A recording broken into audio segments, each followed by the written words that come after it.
ويل لكل همزة لمزة. السلام عليكم ورحمة الله وبركاته. إن الحمد لله نحمده ونستعينه ونستغفره ونعوذ بالله من شرور أنفسنا وسيئات أعمالنا. من يهده الله فلا مضل له ومن يضلل فلا هادي له. أشهد أن لا إله إلا الله وحده لا شريك له وأشهد أن محمدا عبده ورسوله. يا أيها الذين آمنوا اتقوا الله حق تقاته ولا تموتن إلا وأنتم مسلمون. يا أيها الناس اتقوا ربكم الذي خلقكم من نفس واحدة وخلق منها زوجها وبث منهما رجالا كثيرا ونساء. واتقوا الله الذي تساءلون به والأرحام إن الله كان عليكم رقيبا. يا أيها الذين آمنوا اتقوا الله وقولوا قولا سديدا يصلح لكم أعمالكم ويغفر لكم ذنوبكم ومن يطع الله ورسوله فقد فاز فوزا عظيما. أما بعد فإن أصدق الحديث كتاب الله وخير الهدى هدى محمد صلى الله عليه وعلى آله وسلم وشر الأمور محدثاتها وكل محدثة بدعة وكل بدعة ضلالة وكل ضلالة في النار. Ma'asyiral muslimin muslimat, hadirin hadirat jamaah pengajian yang dimuliakan Allah Subhanahu wa taala.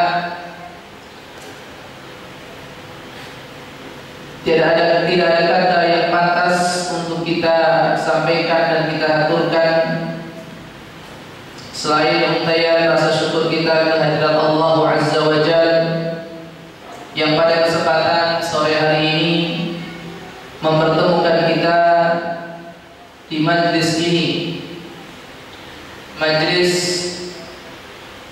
yang senantiasa menjadi buruan,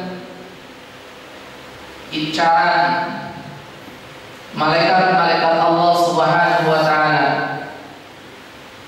Sebagaimana disabdakan oleh Rasul kita yang mulia sallallahu alaihi wa alihi wasallam, sesungguhnya Allah Subhanahu wa taala memiliki malaikat-malaikat yang ditugaskan untuk berkeliling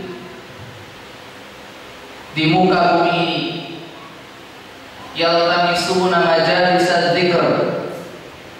Mereka mencari tempat-tempat di mana Allah Subhanahu wa taala diingat. Mereka mencari majlis-majlis ilmu yang di dalamnya ayat-ayat Allah Subhanahu wa taala dikaji dan hadis-hadis Rasulnya sallallahu alaihi wa alihi wasallam yang mulia dipelajari. Dan ketika mereka menemukan majlis tersebut, mereka akan memanggil teman-teman mereka di kalangan malaikat, halumu ila hajatikum, kemarilah kalian, inilah tempat yang kalian cari. Ini adalah majlis yang selama ini kalian ingin mendapatkannya. Kemudian mereka pun melapor kepada Allah Subhanahu wa taala dan Allah Subhanahu wa taala bertanya kepada mereka dan Allah Maha tahu, lebih tahu daripada mereka. Apa yang mereka minta oleh malaikat-malaikatku? Kata malaikat-malaikat Allah, mereka meminta kepadamu ya Allah surgamu. Apakah mereka pernah melihat surga? Kata malaikat, belum ya Allah.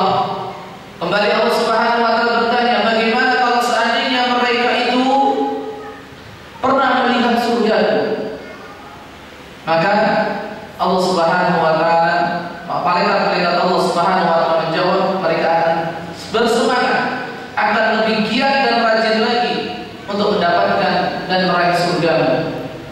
Dan kembali Allah Subhanahu wa taala bertanya, dari apa mereka memohon perlindungan kepadaku?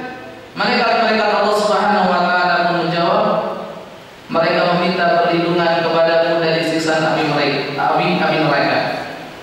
Apakah mereka pernah melihat neraka? Belum ya Allah. Lalu bagaimana kalau seandainya mereka pernah melihatnya? Malaikat-malaikat Allah Subhanahu wa taala pun menjawab, niscaya mereka akan semakin takut dan semakin giat untuk melakukan ibadah-ibadah demi menyelamatkan diri mereka dari neraka. Kemudian Allah Subhanahu wa taala berfirman kepada malaikat-malaikatnya, "Ushidukum anni qad ghafartu lahum." Saksikanlah oleh kalian semuanya bahwasanya aku telah mengampuni dosa-dosa mereka.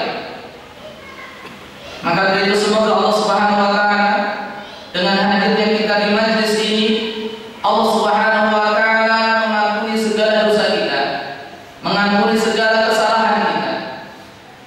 Lalu malaikat-malaikat Allah Subhanahu wa taala bertanya, "Ya Rabb kami, di antara mereka itu ada orang yang datang bukan untuk ngaji. Tujuannya bukan untuk menghadiri majlis tersebut, akan tapi karena punya keperluan dengan seorang temannya, si fulan, dari masalah-masalah dunia." Maka Allah Subhanahu wa taala menjawab, ulaika qaumun la yashqa jalisuhum. Mereka adalah orang-orang yang mana tidak akan membuat sengsara orang-orang yang bersama mereka, orang-orang yang berteman dan juga bersahabat dengan mereka. Disinilah keutamaan kita bergaul, kita berteman dengan orang-orang yang saleh. Kita akan ketawaban kalau bahasa Jawanya. Kita akan kecipratan kebaikan, kesolehan daripada orang tersebut. Ikhwati fiddin wa akhwati fillah, ma'asyiral muslimin muslimat, jamaah yang dirahmati Allah Subhanahu wa taala. Kajian kita pada kesempatan sore hari ini berkaitan dengan masalah lisan. Saudaraku, jangan suka mencela. Jangan suka mencela. Dan mencela ini adalah salah satu di antara perbuatan lisan.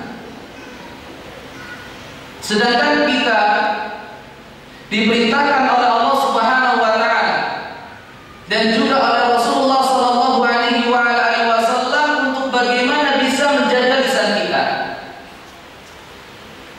Dan kita harus ingat, tidak ada satu kata pun yang terucap dari lisan seorang hamba kecuali sudah ada malaikat-malaikat Allah yang siap untuk mencatatnya. Ma yalfidhu min qawlin illa ladaihi raqibun atid. Tidak ada satu ucapan pun yang terlafazkan, yang diucapkan, melainkan sudah ada dua malaikat yang siap mencatat. Maka dari itu kita harus berhati-hati dalam berkata, dalam berucap. Jangan sampai kita mengatakan sesuatu, kita mengucapkan sesuatu yang ternyata ucapan dan perkataan tersebut akan membahayakan diri kita. Ingat, setiap apa yang terucap akan dimintai pertanggungjawaban oleh Allah Subhanahu wa taala. Maka ucapkanlah yang baik. Kalau tidak bisa, diam. Karena Rasulullah SAW mengaitkan masalah ini dengan keimanan seseorang kepada hari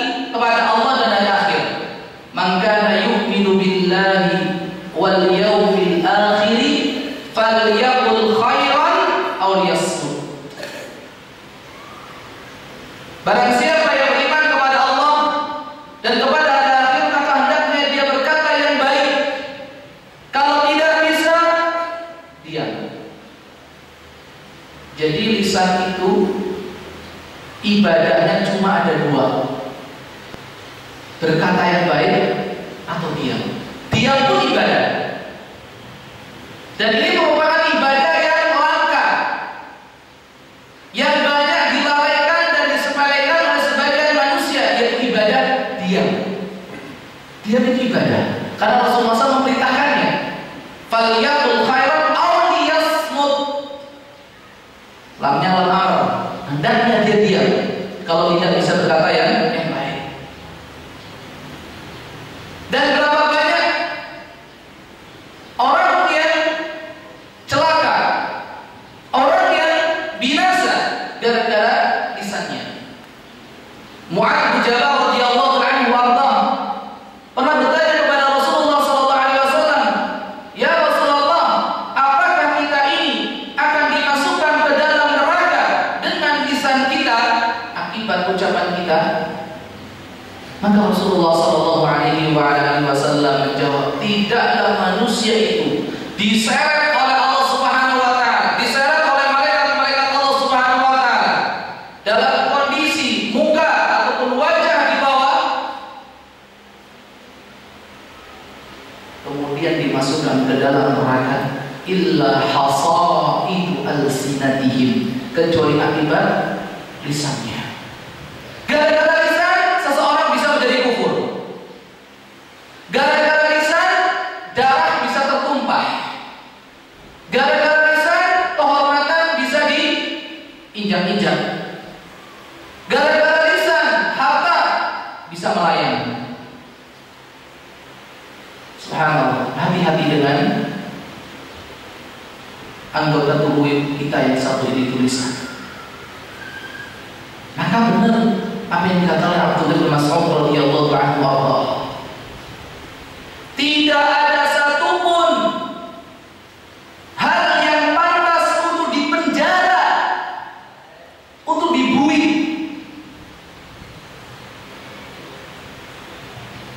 Dalam waktu yang panjang dan lama melebihi lisan ini.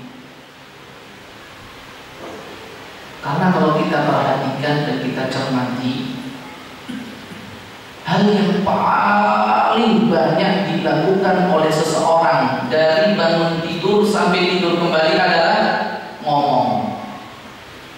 Bahkan tidur sekalipun kadang sebagian orang juga ngomong, ngigo. Subhanallah. Oleh sebab itu Rasulullah SAW hanya memberikan dua pilihan: ngomong yang baik, kalau nggak bisa diam. Kalau nggak bisa, diam. Dan sebelum seseorang itu ngomong, maka harus ditimbang-timbang. Kira-kira ini baik atau tidak. Kalau tidak baik, stop. Jangan diucapkan. Kalau baik, kira-kira kebaikan ini akan menimbulkan efek negatif atau tidak. Kalau seandainya efek negatifnya lebih banyak, tinggalkan. Karena terkadang ucapan itu baik, tapi menimbulkan efek yang tidak baik. Kalau seandainya sama, tinggalkan. Kalau seandainya maslahatnya lebih banyak, ucapkan. Harus introspeksi terlebih dahulu. Ini manfaat atau tidak?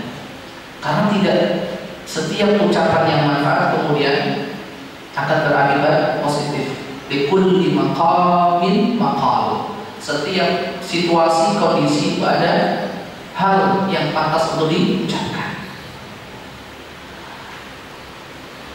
Kemudian yang kedua, ikhwatal Islam wa khatifuddin azzani Allah wa iyyakum jami'an. Salah satu bahaya lisan yang kadang masih dilakukan oleh sebagian orang adalah mencela, menghina.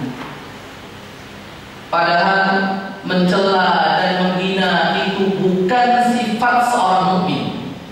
Bukan sifat seorang mukmin. Rasul kita yang mulia sallallahu alaihi wasallam, beliau bersabda, "Al-mu'minu laisa bil-la'ani wala ta'ani wala al-fahishil badhi." Al-mu'min, seorang mukmin laisa bil-la'an, bukan sosok pribadi yang suka melaknat. Wala ta'an, dan bukan sosok pribadi yang suka mencela dan menghina.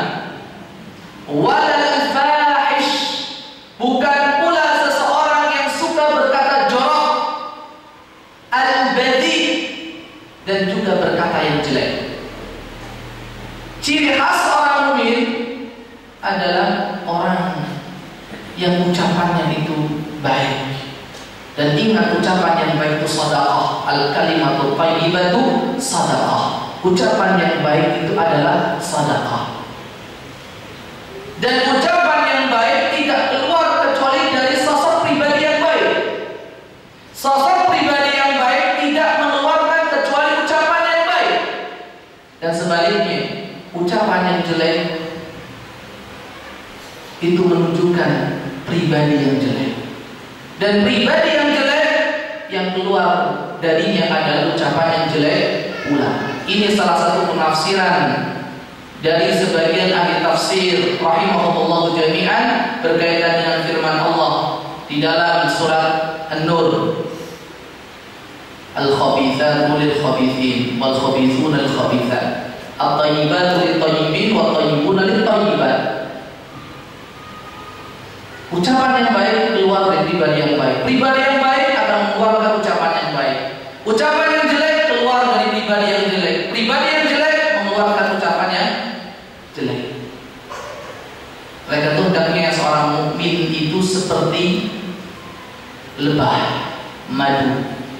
Lebah madu yang tidak hinggap kecuali di tempat-tempat yang indah, yang manis, di bunga.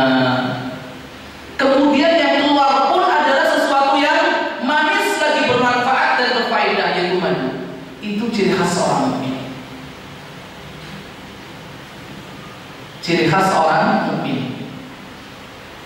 Dan dalam pepatah Jawa dikatakan, ajining diri soko melati. Harga diri seseorang itu ditentukan dengan ucapan. Dan Rasulullah SAW juga sosok pribadi yang tidak suka mencela, tidak suka menghina. Disebutkan oleh Sahabul Jalil Anas bin Malik radhiyallahu anhu wa beliau berkata, "Lam yakun Rasulullah sallallahu alaihi wasallam fahishan wala la'anan wala sabbaban." Rasulullah sallallahu alaihi wasallam bukanlah sosok pribadi yang suka berkata jorok, berkata kotor. Wala la'anan, bukan pula sosok pribadi yang suka melaknat. Wala sabbaban, dan bukan sosok pribadi yang suka mencela dan menghina. Hadis dari Imam Bukhari rahimahullahu ta'ala. Oleh sebab itu, ikhwatul Islam wa akhwati fid din, ma'asyiral muslimin muslimat rahimani Allah wa iyyakum jami'an, maka kita harus berusaha sekuat tenaga sesuai kemampuan kita untuk menjaga lisan ini, untuk tidak mencela, untuk tidak menghina. Ada beberapa bentuk celaan dan penghinaan yang terkadang secara sadar atau tidak sadar dilakukan oleh sebagian orang. Apa saja? Yang pertama, mencela Allah Subhanahu wa ta'ala, menghina Allah Subhanahu wa ta'ala. Mungkin sebagian orang di antara kita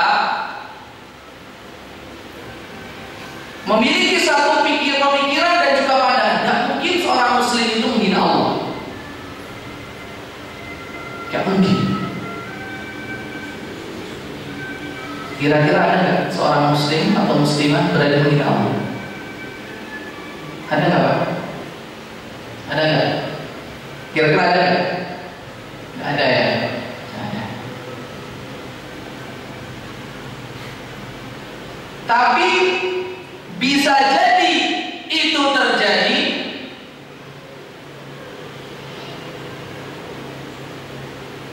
kapan? Allah Subhanahu wa taala berfirman di dalam surat Al-An'am ayat 108. Wala tasubbul ladzina yad'una min dunillah fayasubbullaha adwan bighairi ilmin. Wala tasubbu, janganlah kalian mencela. Mencela apa? Alladzina yad'una min dunillah. Janganlah kalian mencela sesembahan-sesembahan selain Allah. Janganlah kalian mencela orang-orang yang menyembah selain Allah. Menyembah berhala.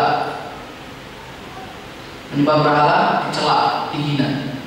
Tidak diperbolehkan. Padahal itu kalau kita pikir-pikir itu kan boleh-boleh aja Ustaz. Iya. Tapi karena akibatnya kalau kita mencela sesembahan umat lain, fayasubbullaha adwan bighairi ilmin, mereka akan balik mencela sesembahan kita Allah Azza wa Jalla dengan sikap permusuhan dan juga tanpa ilmu.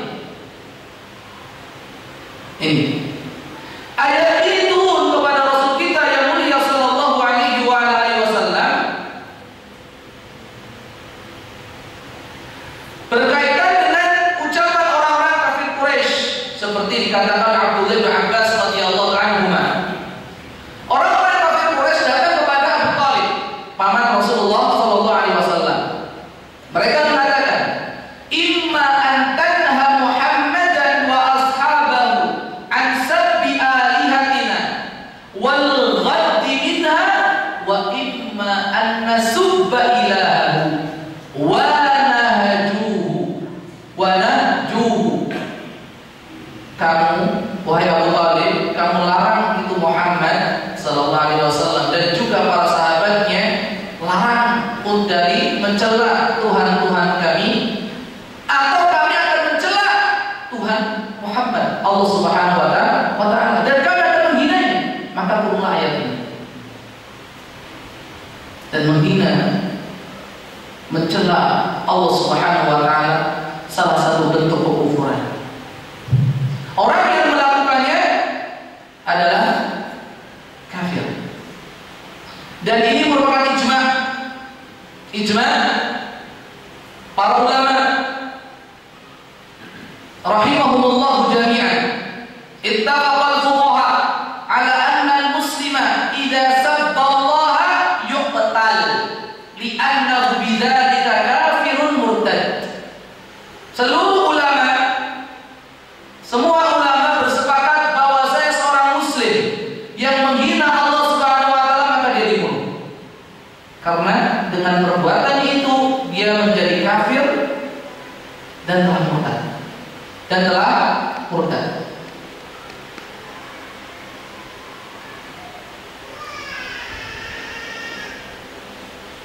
Lalu bagaimana orang tersebut kalau seandainya bertobat kepada Allah Subhanahu wa taala? Apakah taubatnya itu diterima? Para ulama rahimahumullah jami'an berbeda pendapat. Tapi jumhur ulama, mayoritas ulama mengatakan taubatnya diterima. Dan ingat, untuk masalah seperti ini yang berhak membunuh sebagai hukuman bagi orang yang menghina Allah Subhanahu wa taala adalah pemerintah, bukan orang per orang. Ini kewajiban pemerintah. Kalau seandainya perkaranya masalah yang belum sampai ke pengadilan, belum sampai ke pemerintah yang bertanggung jawab dalam masalah ini, kemudian dia bertobat, maka Allah Subhanahu wa taala menerima tobatnya dan dia tidak jadi dibunuh. Demikian juga orang-orang yang mencela dan menghina nama-nama Allah Subhanahu wa taala, sifat-sifat Allah Subhanahu wa taala, atau menghina agama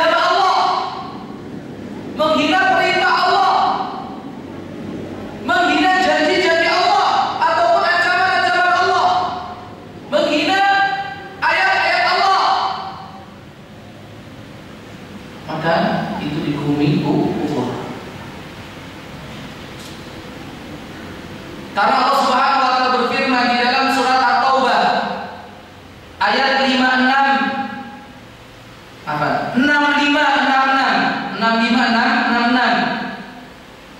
mengutip ucapan orang-orang munafik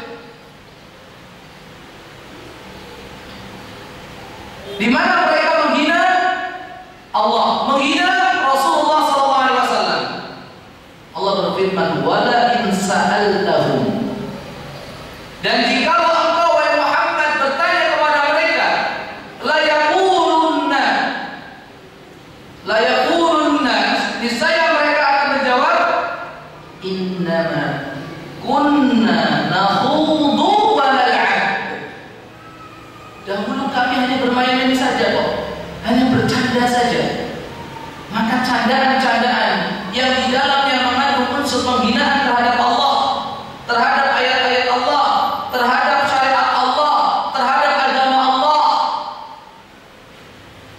itu kufur. Maka Allah memberikan jawaban, qul, katakan Muhammad, katakan kepada mereka, abillahi wa ayatihi wa rasulihi kuntum tastahzi'un. Apakah kalian mengolok-olok Allah, ayat-ayatnya dan Rasulullah SAW? La ta'tadiru, jangan banyak alasan kalian. Qad kafartum ba'da imanikum, sungguh kalian telah kufur setelah kalian beriman.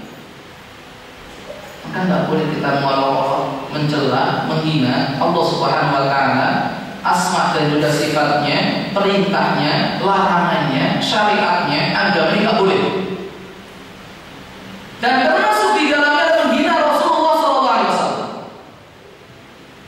mencela Rasulullah SAW. Orang yang mencela dan menghina Rasulullah SAW itu juga dihukumi kufur. Dihukumi kufur.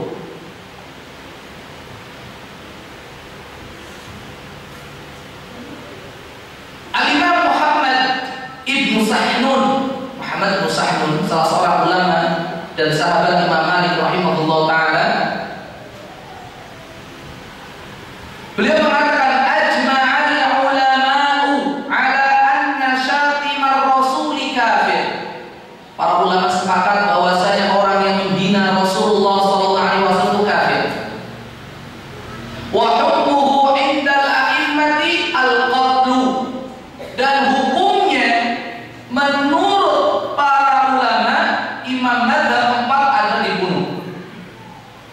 Wa man syakka fi kufrihi kufrun kufira, dan barang siapa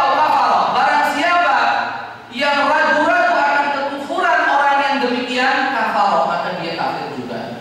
Jadi kita harus yakin orang yang menghina Rasulullah SAW adalah kufur. Pun demikian juga yang dikatakan oleh Imam Ibnu Munzir, ajma'a awamu ahli ilmi ala anna man sabbahu al-qatla. Orang-orang awam di kalangan ahli ilmi saja, semua ulama sepakat bahwa orang yang menghina Rasulullah SAW itu dihukum bunuh. Bahkan Imam Syafi'i, Imam Ahmad, dan juga Imam Ishaq ibnu Rahawai, semuanya mengatakan ajma'al muslimun anna man sabballaha aw rasulahu aw dafa'a syai'an mimma anzalallah annahu kafirun bidzalika wa in kana muqirran bi kulli ma anzalallah. Seluruh kaum muslimin sepakat bahwa orang yang menghina Allah atau menghina Rasulullah SAW atau menolak salah satu apa yang telah Allah turunkan, maka dia hukumnya kafir dengan perbuatannya tersebut. Meskipun dia meyakini semua apa yang diturunkan Allah Subhanahu wa taala, tapi dia menolak satu saja, dengan penolakan, pengingkaran dan dia dihukumi kafir dengan hal yang demikian. Dan lihat tadi surat Taubah ayat 65666. Ikhwati fiddin wa akhwati fillah, ma'asyiral muslimin muslimat, hadirin hadirat yang dimuliakan Allah Subhanahu wa taala. Kemudian yang kedua, jadi yang pertama adalah jangan mencela Allah, jangan mencela Rasulullah, dan jangan mencela agama Islam. Dan hukum orang yang melakukan itu semuanya adalah kafir dan dibunuh. Siapa yang membunuh adalah pemerintah, bukan orang per orang. Ini yang pertama. Yang kedua,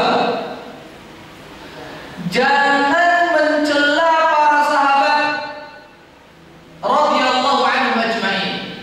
Jangan mencela para sahabat radhiyallahu anhum ajma'in. Karena Rasulullah sallallahu alaihi wasallam dalam hadis Abu Sa'id Al-Khudri radhiyallahu anhu warda. Hadis ini sahih riwayat Imam Bukhari dan Imam Muslim serta yang lainnya rahimahumullah jami'an. Di mana Nabi sallallahu alaihi wasallam bersabda, "La tasubbu ashabi." Janganlah kalian mencela, menghina para sahabatku. Falau anna ahadan anfaqa mithla Uhudin dhahaban ma balagha mudda ahadihim wala nasifahu.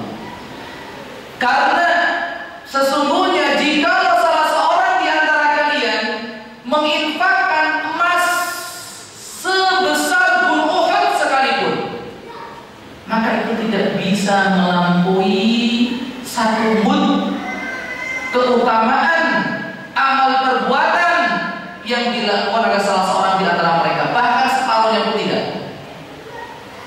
Tidak bisa. Tidak boleh seorang itu menghina para sahabat radhiyallahu anhum ajma'in. Bahkan Abdullah bin Abbas radhiyallahu anhu meriwayatkan satu hadis secara marfu'. Hadis ini dari Imam Tabrani dan disebutkan di dalam silsilatul ahadits as-sahihah oleh Syekh Muhammad Nasiruddin Al-Albani rahimahullah jami'an. Man sabba ashabi, barang siapa yang mencela sahabat-sahabatku, fa'alaihi la'natullah wal malaikati wan nasi ajma'in. Barang siapa yang mencela sahabat-sahabatku, maka baginya laknat Allah, malaikat-malaikat Allah dan seluruh manusia. Mendapatkan laknat dari Allah, dari malaikat-malaikat Allah dan dari seluruh umat manusia. Ini orang yang mencela para sahabat radhiyallahu anhum ajma'in. Karena mereka adalah satu-satunya generasi yang diberi keistimewaan oleh Allah Subhanahu wa taala untuk bisa mendampingi Rasulullah sallallahu alaihi wasallam, untuk bisa hidup bersama Rasulullah sallallahu alaihi wasallam dalam keseharian. Maka betul apa yang dikatakan oleh Ibnu Abbas radhiyallahu anhu, "Wa la tasubbu ashab Muhammadin sallallahu alaihi wasallam fala maqam ahadihim sa'atan." yakni ma'a Rasulullah SAW khairun min amali ahadikum arba'ina sana. Janganlah kalian menghina sahabat-sahabat Muhammad sallallahu alaihi wasallam radhiyallahu anhu ajma'in. Kenapa? Karena sungguh kebersamaan mereka atau kebersamaan salah seorang di antara mereka bersama Rasulullah sallallahu alaihi wasallam meskipun hanya sesaat saja, itu lebih baik daripada ibadah salah seorang di antara kalian 40 tahun lamanya. Karena yang namanya sahabat adalah man ra'an nabiyya sallallahu alaihi wasallam yaqdatan wa amana bihi wa mata 'alal iman. Seorang sahabat dikatakan sahabat apabila memiliki 4 kriteria. Yang pertama, seseorang berjumpa dengan Rasulullah SAW. Pernah berjumpa, pernah bertemu, meskipun sesaat. Maka ada salah seorang yang hidup sezaman dengan Rasulullah SAW, tapi tidak disebut sebagai sahabat karena belum pernah melihat. Contohnya siapa? An-Najasyi, Raja Habasyah, beriman kepada Nabi, tapi tidak pernah ketemu sama Nabi, maka bukan sahabat. Dan di antaranya lagi adalah sebaik-baik tabi'in. Sinten? Siapa? Hah? Sinten sebaik-baik tabi'in? Afdhalul tabi'in. Tabi'in yang paling mulia. Hah? Memang khilaf di kalangan ulama, tapi yang kuat siapa? Uwais Al-Qarni. Uwais Al-Qarni, salah seorang penduduk Yaman, hidup semasa sezaman dengan Rasulullah SAW. Yang menghalangi beliau hijrah ke kota Madinah untuk berjumpa dengan Rasulullah SAW itu apa? Birruhu bi ummihi, karena beliau berbakti kepada ibunya. Dan Rasulullah berpesan kepada Umar, kalau seandainya kamu bertemu dengan Uwais, minta doa kepadanya, karena Uwais Al-Qarni termasuk orang yang mustajab doanya di sisi Allah Subhanahu wa Ta'ala. Beliau karena tidak ketemu dengan Rasulullah, maka disebut sahabat. Jadi bertemu dengan Rasulullah meskipun sesaat. Yang kedua, bertemunya itu dalam kondisi sadar. Kalau ada seseorang bertemu dengan Rasulullah SAW dalam mimpi, sahabat atau bukan? Sahabat bukan? Bukan. Karena ketemunya kapan? Mimpi.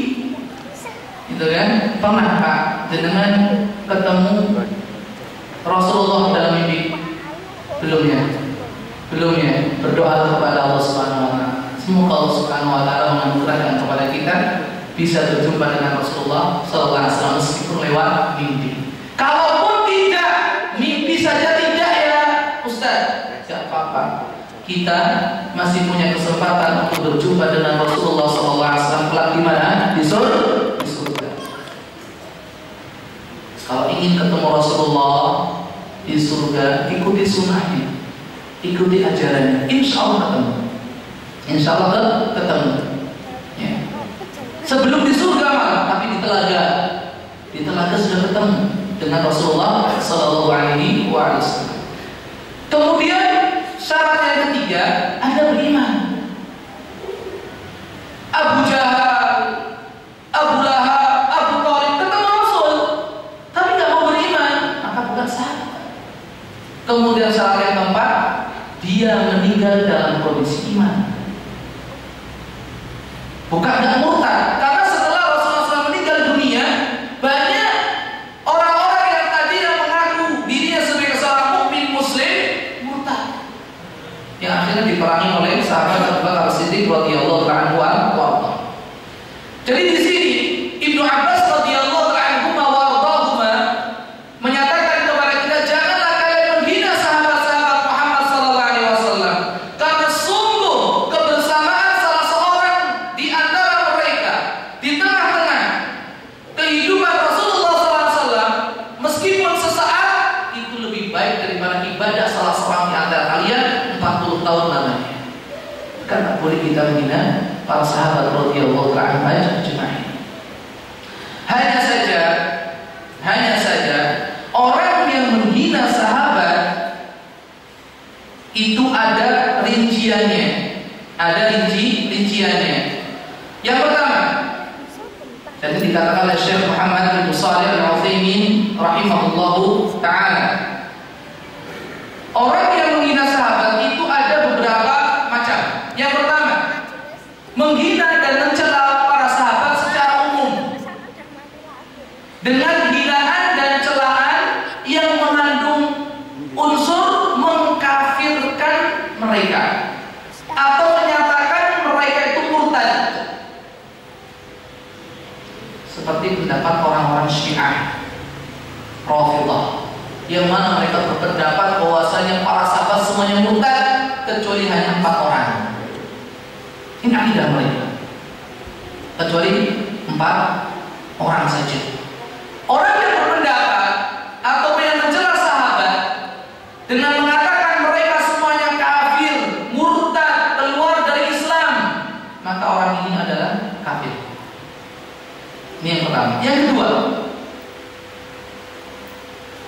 Orang yang mencela para sahabat tapi tidak mengkafirkan mereka, hanya menghina biasa saja, tidak mengatakan mereka kafir, tidak mengatakan mereka murtad, ya, hanya menghina biasa, mencela dan menghina, seperti menghina Muawiyah radhiyallahu anhu misalnya, atau melaknat, ya, tapi tidak mengkafirkan, tidak mengatakan murtad. Maka dalam hal ini para ulama rahimahumullah jami'an berbeda pendapat. Ada yang mengatakan kafir, ada yang mengatakan tidak kafir. Tidak kafir. Bagi yang mengatakan kafir, hukumannya bunuh karena sudah murtad. Kalau bagi yang mengatakan tidak kafir, cukup di penjara kemudian dicambuk. Kemudian yang ketiga adalah mencela menghina para sahabat yang kaitannya dengan kepribadian, bukan masalah agama. Misalkan si fulan bakhil, si fulan penakut misalkan. Maka dalam hal ini para ulama rahimahumullah jami'an mengatakan pelakunya tidak kafir, tapi wajib dihukum. Ini.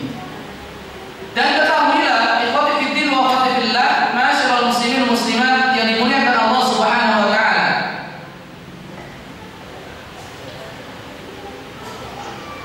Al-Imam Malik rahimahullah taala berpendapat bahwa orang yang membenci, yang menghina, mencela para sahabat radhiyallahu ta'ala anhum ajmain secara umum tetap dihukumi kafir. Dalilnya apa? Dalilnya surat Al-Hasyr ayat yang ke-10 dan surat Al-Fatah ayat 27.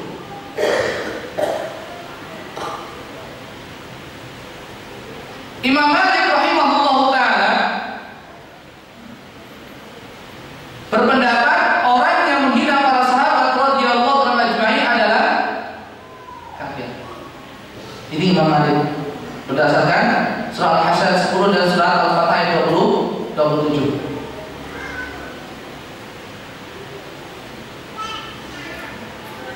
Satu hal yang harus kita pahami bersama, orang yang menghina para sahabat radhiyallahu anhum ajmain itu pada hakikatnya orang tersebut menghina 3 unsur yang ada di dalam agama kita. Pertama, mereka menghina Allah Subhanahu wa taala.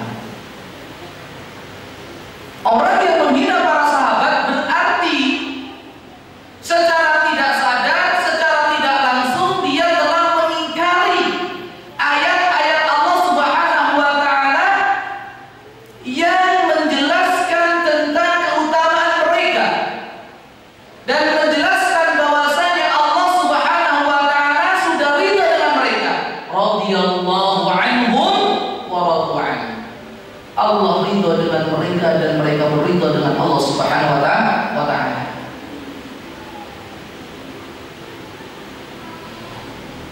Ini yang pertama. Berarti dia telah menghina Allah Subhanahu wa taala.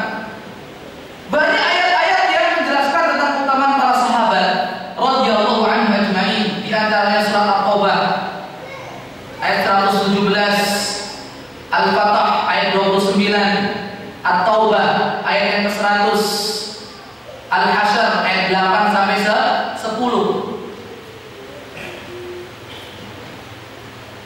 Jadi orang yang menghina para sahabat, mencela para sahabat, berarti dia telah mengingkari ayat Allah Subhanahu wa taala yang menjelaskan keutamaan para sahabat radhiyallahu anhum ajmain.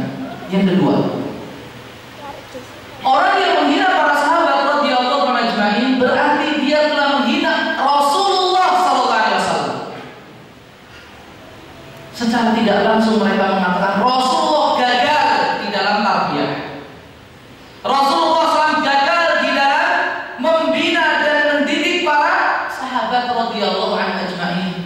Ternyata di antara mereka ada yang fasik, ada yang kafir, bahkan ada yang murtad dan sebagainya. Waliyadzubillah. Menghina para sahabat berarti menghina Rasulullah sallallahu alaihi wasallam yang selama hidupnya mengorbankan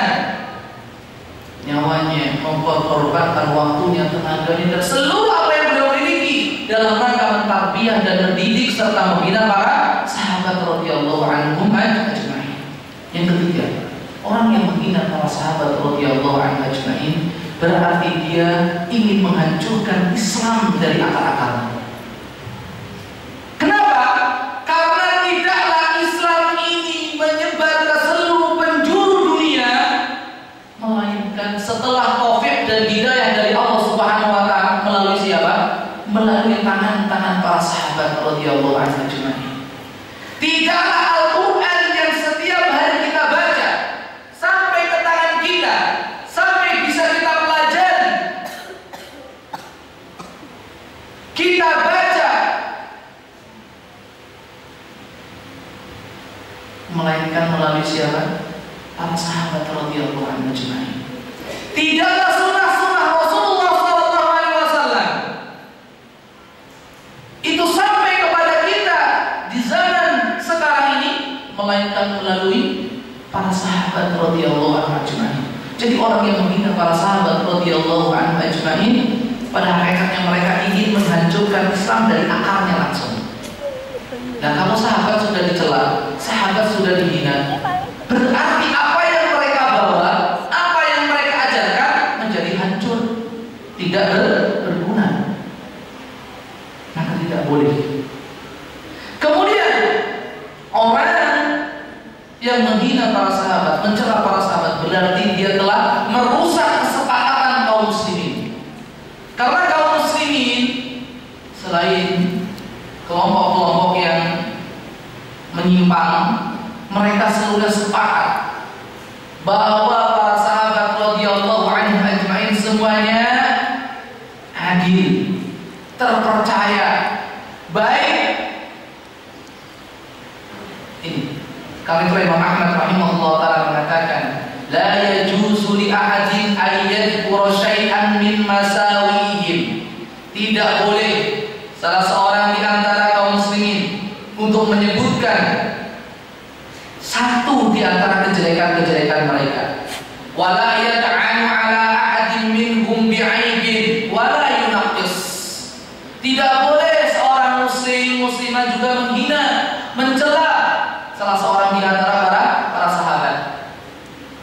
Tidak diperbolehkan. Ini. Jadi yang kedua, janganlah kita mencela para sahabat radhiyallahu anhum ajma'in. Yang ketiga, jangan cela saudaramu sesama muslim. Ini juga haram. Rasulullah SAW ketika ditanya, siapakah orang Islam yang paling baik, orang Islam yang paling utama, Rasulullah SAW menjawab, man salimal muslimuna min lisanihi wa yadihi. Min lisanihi wa yadihi. Orang muslim yang paling baik adalah orang muslim yang mana saudara-saudaranya itu merasa aman, selamat dari gangguan lisan dan juga tangannya. Selamat dari gangguan lisan dan juga tangannya. Maka kita tidak boleh menghina saudara kita, mencela saudara kita. Bahkan Allah Subhanahu wa taala mengancam dengan satu ancaman yang sangat keras di dalam surat Al-Ahzab ayat 57. Innal ladzina yu'dzuna Allah. Di dalam bukan surat Al-Ahzab ya, menghina seorang muslim, Allah Subhanahu wa taala berfirman di dalam, mohon maaf ya, di dalam surat Al-Ahzab 58, walladzina yu'dzuna al-mu'minina wal mu'minat bighairi maktasabu faqad ihtamalu buhtanan wa ithman mubina. Wa ithman mubina. Dan orang-orang yang menyakiti kaum mukminin dan mukminat, laki-laki dan perempuan, bighairi maktasabu, dengan sesuatu yang tidak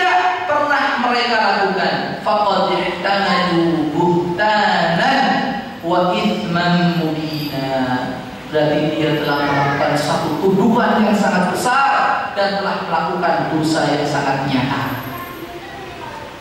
Tidak diperbolehkan kita menyakiti saudara kita, menghina dan juga mencela. Karena bisa jadi orang yang dicela, orang yang dihina itu lebih baik daripada orang yang mencela dan juga menghina. Allah berfirman dalam surah Al-Hujurat, Ya ayyuhalladzina amanu la yaskhar qaumun min qaumin 'asa an yakunu khairan minhum wa la nisa'un min nisa'in 'asa an yakunna khairan minhunna. Wahai orang yang beriman, janganlah sebagian kaum mencela dan menghina kaum yang lain. Bisa jadi mereka yang dicela, dihina itu lebih baik daripada orang yang mencela dan juga yang menghina. Dan tidak pula kaum wanita mencela kaum wanita yang lain. Bisa jadi yang dicela itu lebih baik daripada yang mencela. Jangan pernah kita mencela saudara kita. Rasulullah SAW bersumpah 3 kali. Wallahi la yu'min, wallahi la yu'min, wallahi la yu'min.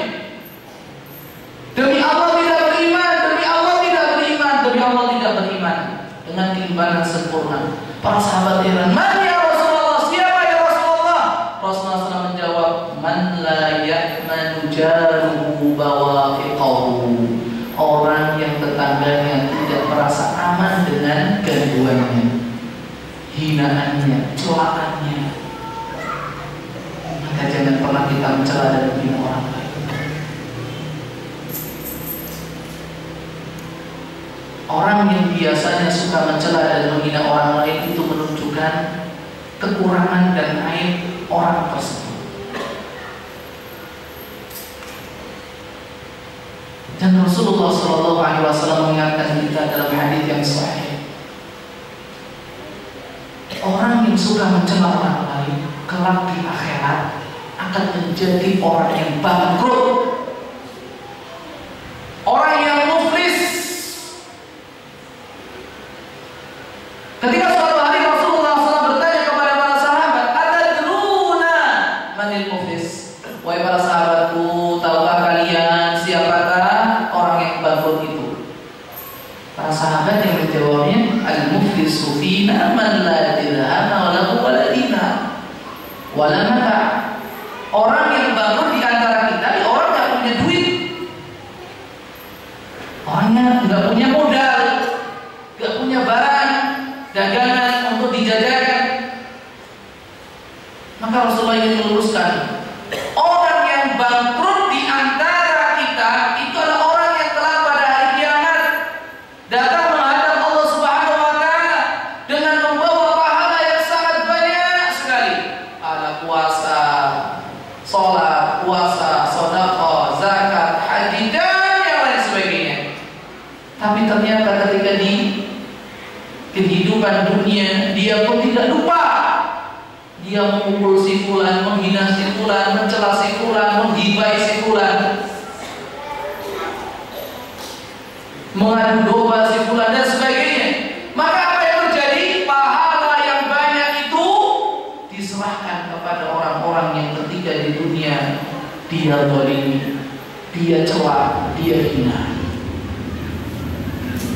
Tentunya kita tidak ingin menjadi orang yang seperti itu, orang yang muflis, orang yang bangkrut. Maka kalau demikian kondisinya, jangan pernah kita menghina saudara kita. Jangan pernah kita mencela saudara kita.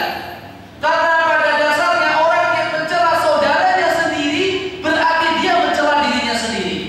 Karena al-mu'minu lil-mu'min kal-bunyan yashuddu ba'duha ba'dan. Yashuddu ba'duhu ba'dan. Mukmin yang satu dengan mukmin yang lain itu bagikan satu bangunan yang saling menguatkan satu sama lain. Bahkan di dalam kasih sayang mereka, cinta kasih mereka, kata Rasulullah SAW, kal jasadil wahid, bagikan satu tubuh. Bagikan satu tubuh. Apabila salah satu anggota tubuh sakit, tada'ala busairu jasadihi bisahri wal umma. Semua badannya, semua anggota tubuhnya merasa tidak bisa tidur dan juga panas, demam. Ini seorang muslim satu dengan yang lainnya seperti itu. Kita mencela, menghina saudara kita, berarti kita telah mencela diri kita sendiri. Dan Rasulullah SAW menyatakan, sibabul muslimi fisqun wa qitaluhu kufrun. Hadis dari Imam Bukhari dan Imam Muslim rahimahullah jami'an dari Abdullah bin Mas'ud radhiyallahu anhu.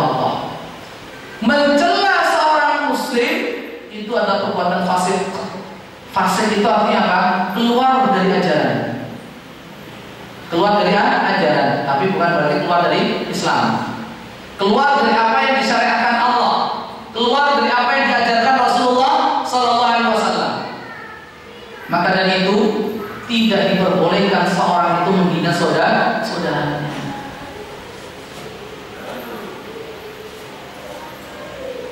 Ingat, bisa jadi apa yang kita atau orang yang kita cela, kekurangan aib yang ada pada dirinya juga ada pada diri kita. Dan orang yang suka mencela, menghina orang lain, Allah Subhanahu wa taala akan memberikan satu hukuman dan balasan bagi orang yang dimaksud.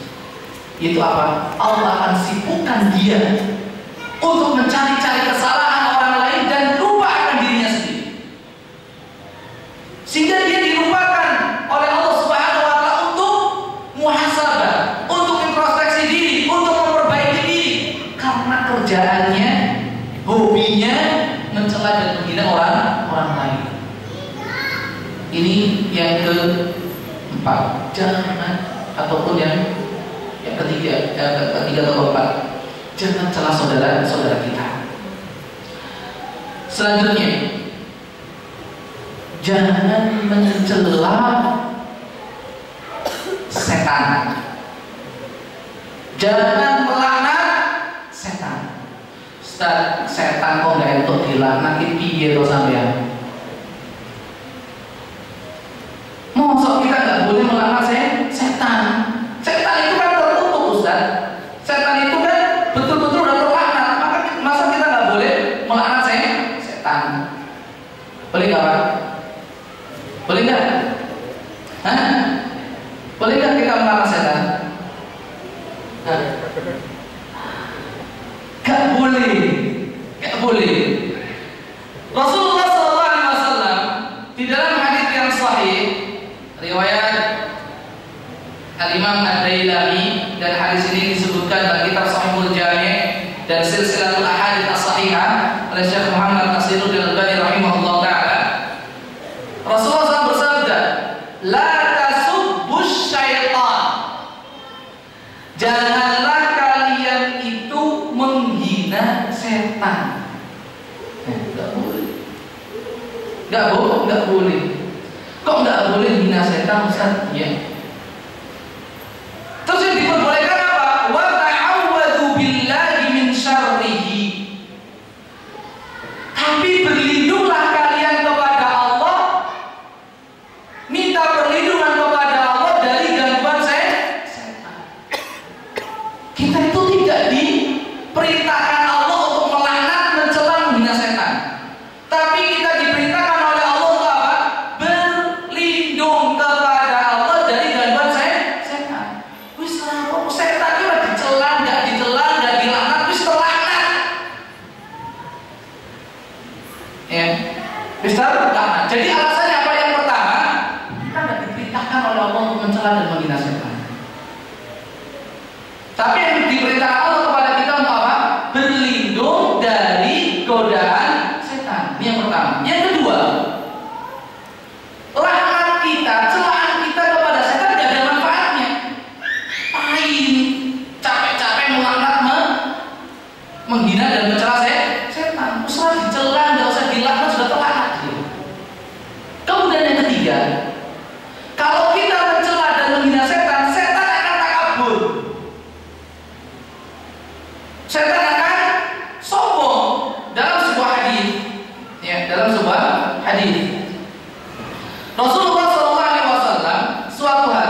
disebutkan oleh Abu Al-Malih dari bapaknya, beliau mengatakan, aku dibonceng oleh Rasulullah SAW. Tiba-tiba onta kendaraan kami ini terpleset, tersandung batu ataupun terprosok. Lalu aku mengatakan, ta'isa syaitan, mencela, menghina setan, celaka setan, terlaknat kamu setan. Apa kata Rasulullah? La taqul ta'isa syaitan, fa innahu ya'dumu hatta yasiru mithlal bait. Jangan pernah menghina dan mencela setan, karena setan itu akan sombong sehingga dia akan besar seperti rumah. Dan dia akan mengatakan, wa yaqul bi quwwati saraku. Nah, dengan kekuatanku aku prosokkan, aku plesetkan kendaraan. Jadi kamu asal setan misalnya. Jangan mencela menghina setan. Salah satu keindahan metode pendidikan Rasulullah SAW adalah ketika beliau melarang sesuatu, beliau memberikan solusi. Maka sering saya nasihatkan kepada diri saya pribadi dan juga para jamaah pengajian, jangan suka memvonis orang, tapi berikan jalan keluar. Insya Allah orang kalau dikasih jalan keluar, dia akan menyadari, oh berarti oposisi tak lakoni selama ini orang benar toh. Sadar sendiri. Jangan pernah kita itu terus ketika ditanya, terus sih benar apa Pak? Raruh. Terus piye? Maka dari itu saya nasihatkan pada saya pribadi dan juga pada jamaah semua, berikan sesuatu yang benar, yang sahih, yang sesuai tuntunan, yang sesuai dengan ajaran. Nanti dengan sendirinya mereka akan meninggalkan yang tidak ada ajaran dan tuntunannya itu. Akan sendirinya. Dia akan bertanya, lah, terus nek sing terus ngaten ini berarti yang seperti ini nggak benar Ustaz. Ya itulah. Nah sekarang saya mau tanya, itu dasarnya apa? Dalilnya mana? Nggak tahu Ustaz. Nah ini kan udah jelas dalilnya. Ini aja yang dipakai sudah, ini tinggalkan. Enak kan? Tanpa kita memvonis, tanpa kita itu menjadikan mereka itu antipati dengan kita. Rasulullah seperti itu. Ketika memberikan menyalahkan ataupun mengatakan ini nggak boleh, berikan solusi, berikan jalan keluar. Maka Rasul memberikan jalan keluar apa? Qul walakin qul, katakanlah bismillah. Jadi katakan bismillah. Kenapa? Fa innahu yazhuru hatta yasira mithlan dubabati. Ketika kita mengatakan bismillah, setan itu akan mengecil dan lebih kecil dibandingkan seekor lalat. Ini. Jadi kalau kita menghina setan, setan malah tambah seneng. Gak boleh menghina setan. Yang harus kita lakukan itu apa? Minta perlindungan kepada Allah. Kala itu Syekh Muhammad bin Shalih Al-Utsaimin rahimahullah taala pernah ditanya tentang hukum melaknat setan. Beliau menjawab, al-insanu lam yu'mar bilakni syaitan. Manusia itu gak diperintahkan Allah untuk melaknat setan. Wa innama umiral isti'adah minhu. Tapi yang diperintahkan Allah kepada manusia adalah minta perlindungan dari gangguan setan. Yang selanjutnya, jangan mencela dan menghina orang tua kita. Apa ada orang yang tega-teganya mencela dan menghina orang tua? Ada Pak? Ada nggak? Ada nggak? Ada ya? Nggak ada. Nggak ada ya? Orang yang ngata-ngatain ayahnya atau ibunya, ada nggak? Kadang ada kan gitu kan? Ada. Tapi orang yang memiliki fitrah yang salim, yang pikirannya itu masih lurus, masih punya perasaan, ya, gak mungkin berani ngata-ngatain orang tuanya. Tapi terkadang tidak sengaja kita menghina dan mencela orang tua kita. Rasulullah SAW bersabda, inna min akbaril kabair ayyal anar rajulu walidayh. Termasuk dosa besar yang paling besar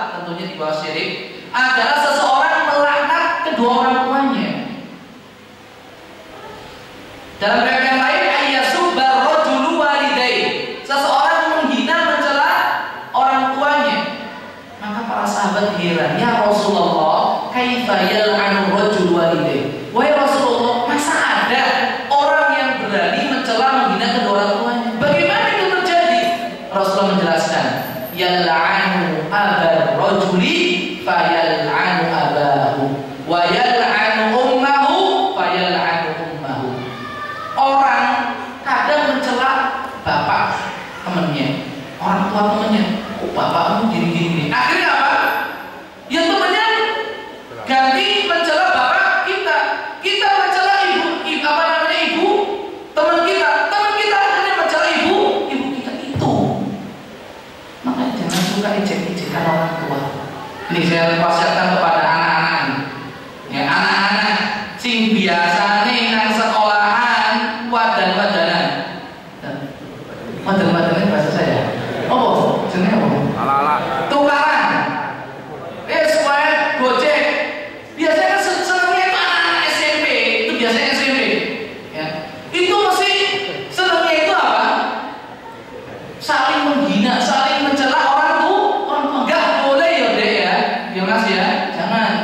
Mbak-mbak yang di atas sudah enggak boleh menghina orang tua. Ini termasuk kata Rasulullah SAW apa? Akbarul kabair, dosa besar paling besar. Ya, tentunya di bawah kesyirikan. Hati-hati. Kemudian cepat saja selanjutnya. Jangan mencela orang yang sudah mati. Tidak boleh. Jangan mencela orang yang sudah mati. Diriwayatkan dari Mujahid, beliau berkata, Ummul Mukminin Aisyah radhiyallahu anha wa ardhaha pernah berkata, "Ma fa'ala Yazid bin Qais alaihi laknatullah." Apa yang pernah dilakukan oleh Yazid bin Qais, semoga Allah melaknatnya. Ini Aisyah. Ya, terkadang seorang yang mulia sekalipun, yang baik sekalipun, lisannya itu terpeleset. Gak ada manusia yang maksum. Ummul Mukminin Aisyah radhiyallahu anha itu juga pernah melaknat siapa? Yazid bin Qais, karena mungkin kejahatannya. Maka para sahabat menjawab, orang itu sudah meninggal. Baru Aisyah radhiyallahu anha tersadar, astaghfirullah. Astaghfirullah. Begitu cepatnya beliau minta ampun kepada Allah Subhanahu wa taala. Karena beliau mengakui apa yang barusan dikatakan itu salah.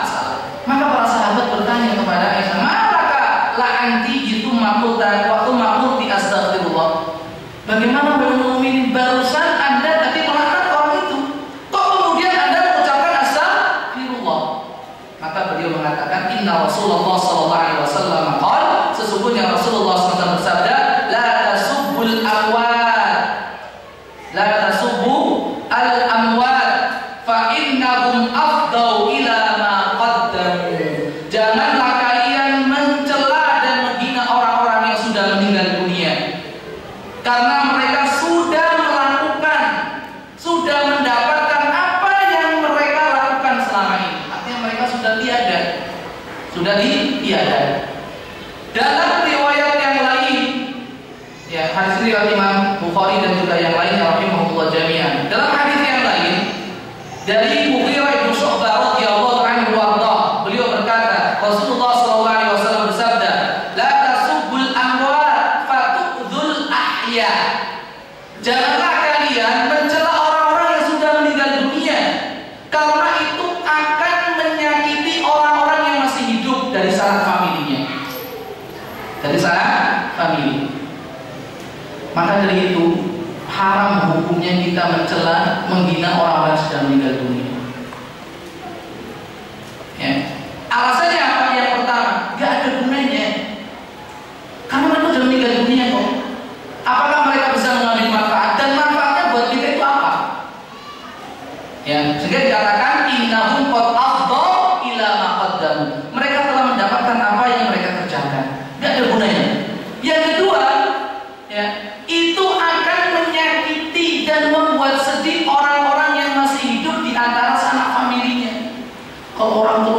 membicarakan kesalahan, aib, ya, kekurangan dari si mayit, ya, ahli warisnya jelas sedih. Dan itu nggak boleh, dan itu tidak diperbolehkan. Ya, akan tetapi ikhwati fiddin wa ikhwati fillah, hadirin hadirat yang dimuliakan Allah Subhanahu wa taala, ada pengecualian. Ada pengecualian. Boleh menghina atau mencela orang yang sudah meninggal dunia dalam dua kondisi. Yang pertama, apabila ada maslahat. Apabila ada maslahat. Yang kedua, apabila belum dikuburkan. Belum dikuburkan. Contoh, ya, maslahat yang diperbolehkan seseorang itu menghina orang yang sudah meninggal dunia. Ya, orang ini adalah orang yang memiliki pemikiran yang sesat,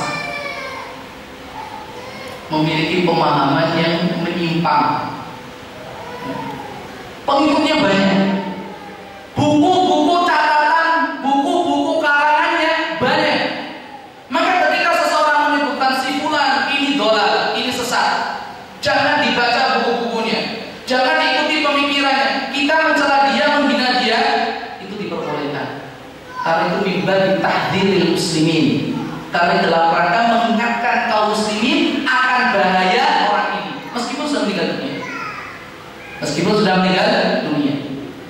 Atau maslahat yang lain adalah untuk menjelaskan kondisi sebenarnya dari orang yang bersangkutan.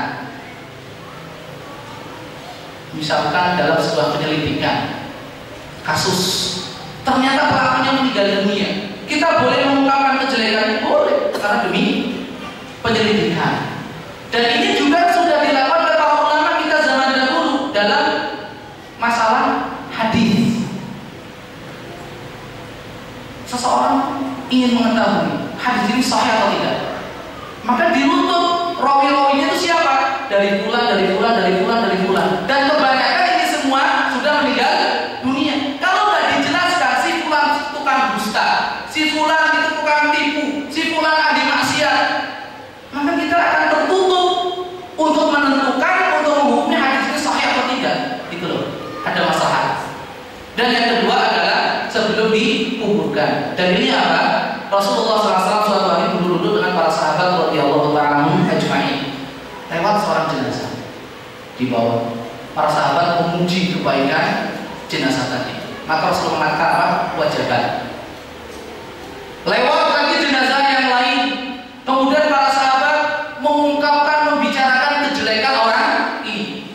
Maka Rasulullah kembali mengatakan wajabat. Wajabat. Umar bin Khattab radhiyallahu anhu asalnya Rasulullah ketika kami memuji si jenazah ini, Anda mengucapkan wajabat. Ketika datang lagi jenazah yang lain, kami mencela dan menghina serta membicarakan kejelekannya, Anda juga mengatakan wajabat. Apa maksudnya? Artinya apa? Wajabat lahul jannah. Bagi yang pertama, dia akan mendapatkan surga sebagaimana yang kalian katakan akan kebaikannya. Adapun yang kedua, dia akan mendapatkan neraka sebagaimana yang kalian katakan akan kejelekannya. Maka Rasulullah mengatakan, malaikatullah syuhadaullah fis sama. Malaikat-malaikat Allah adalah saksi-saksi Allah di langit. Tapi para sahabat adalah syuhadaullah fil ardi, yaitu saksi-saksi Allah yang ada di muka bumi. Maka dari itu ketika kita bertakziah, ketika kita itu melayat, maka bicarakan yang baik-baik saja terhadap si mayit. Apabila kita tahu akan kebaikannya.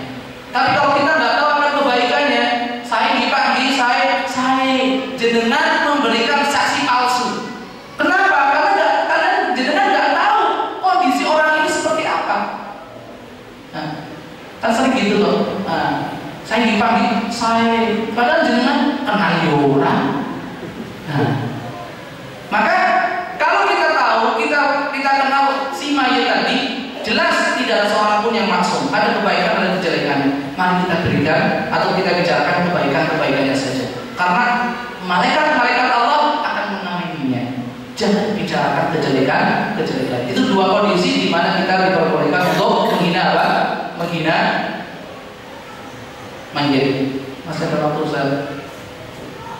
Masih. Jangan menghina jago.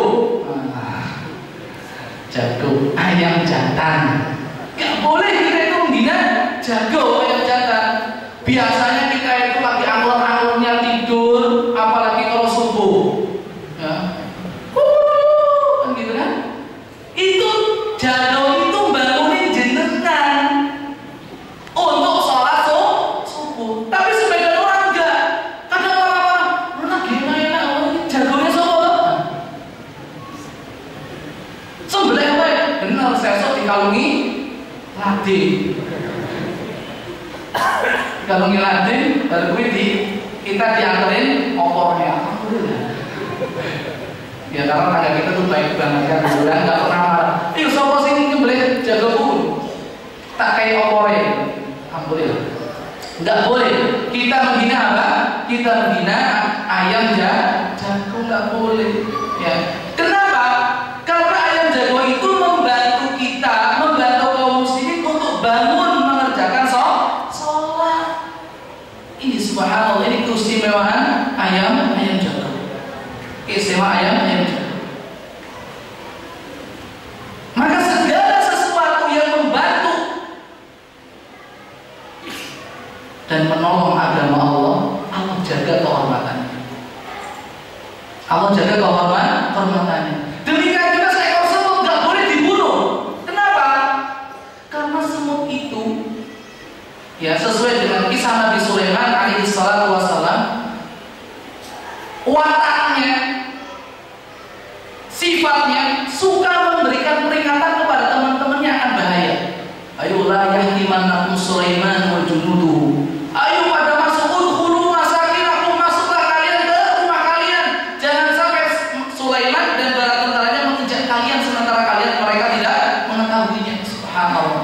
Semut seperti itu. Nek entuk pangan Pak, ora dipek dhewe. Semut tuh ning ngundang koncone. Pernah semut itu bawa makanan sendiri tanpa teman-temannya diajak? Enggak.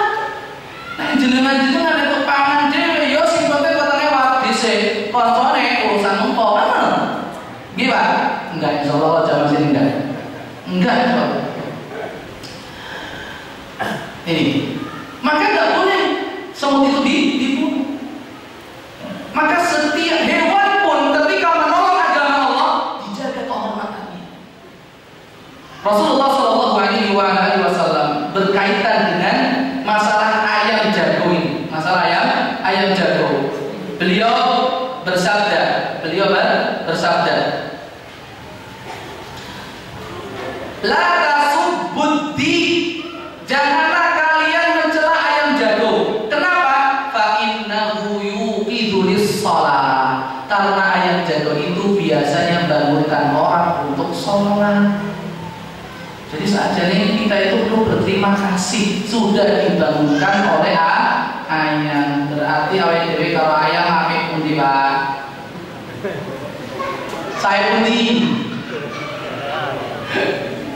Jelas bagusan manusia.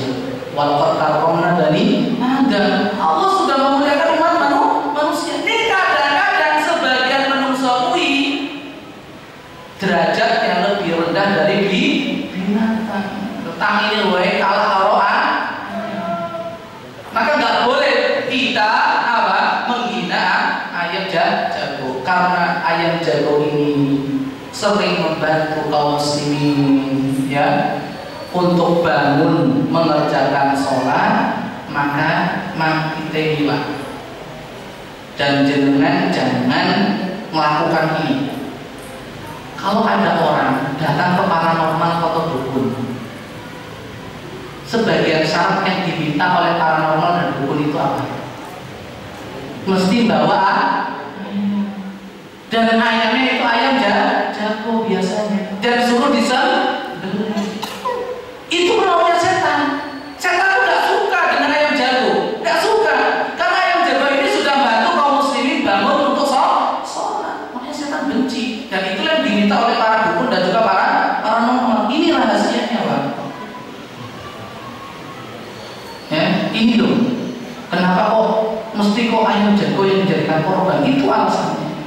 Dan ketika kita mendengarkan kokokan ayam jago, kita disuruh oleh Rasulullah SAW untuk meminta karunia Allah. Idza sami'tum siyahat diyakah fas'alullaha min fadlih fa innaha ra'at malakan. Wa idza sami'tum nahiqal hamir fata'awwadhu billahi minasyaitan fa innaha ra'at syaitanan. Apabila kalian mendengarkan kokokan ayam jantan, maka berdoa kepada Allah, minta karunia-Nya. Jangan katakan Pak Bu, kalau dengerin kokokan ayam jantan, berdoa kepada Allah kan enggak? Kalau enggak, ayo mari kita berdoa. Kenapa? Karena ayam jantan itu berkokok karena melihat malaikat. Tapi sebaliknya, kalau kalian mendengar ringkikan keledai, maka berlindunglah, mintalah perlindungan kepada Allah dari gangguan setan. Kenapa? Karena keledai itu melihat setan. Ada satu faedah yang dua tema kita, materi kita, tapi ini penting. Dari hadis, apabila kalian mendengar kokokan ayam jantan, mintalah karunia kepada, berdoalah kalian kepada Allah kebaikan. Karena ayam jantan itu melihat malah malaikat. Di sini para ulama rahimahullah jami'an, ini dua materi, tapi ini penting, mengambil satu kesimpulan, anjuran untuk berdoa ketika berkumpul dengan orang-orang yang saleh. Ketika hadir malaikat, kita disuruh minta kepada Allah. Kita minta kepada Allah. Karena apa? Ketika kita berdoa kepada Allah, ketika ayam jantan itu berkokok karena melihat malaikat, malaikat akan mengambil doa kita. Akan mengambil doa kita. Jadi anjuran untuk berdoa ketika berkumpul dengan orang-orang yang saleh. Ini. Kemudian fatihil wa fatihillah azza ya Allah wa iyyakum jami'an. Jangan mencela dan menghina demam. Al-humma. Kadang kita saking gak kuatnya, gak tahan, karena ya Allah, panas banget ini. Nah, atau kita, anak kita demam, sakit panas, kemudian kita ada ngomel-ngomel, gak boleh, gak boleh. Kenapa? Ya, kenapa? Rasulullah Shallallahu Alaihi Wasallam beliau bersabda, ya, la tasubbil humma, fa innaha tadhhabu khataya bani Adam kama yudhibul kiru khabathal hadid. Di suatu hari Rasulullah SAW itu menjemput Ummu Sa'id atau Ummul Musayyib yang sedang sakit demam. Lalu Ummu Sa'id ini mengatakan, ya, ketika ditanya, wahai Ummu Sa'id, kenapa kamu itu kok menggigil dan bercucuran keringat? Kata beliau, al-humma la barakallahu fiha. Saya sedang demam, semoga Allah tidak memberkati demam ini. Rasulullah SAW bersabda, jangan menghina demam, jangan menghina sakit panas, karena demam itu akan menggugurkan, menghapus dosa-dosa manusia, sebagaimana perapian panas itu menghilangkan kotoran-kotoran yang ada pada besi. Jadi rahumah itu termasuk salah satu penggugur dosa, maka jangan dicela, jangan mencela. Kemudian yang sebelum terakhir, jangan cela pemimpinmu, jangan suka mencela pemerintah.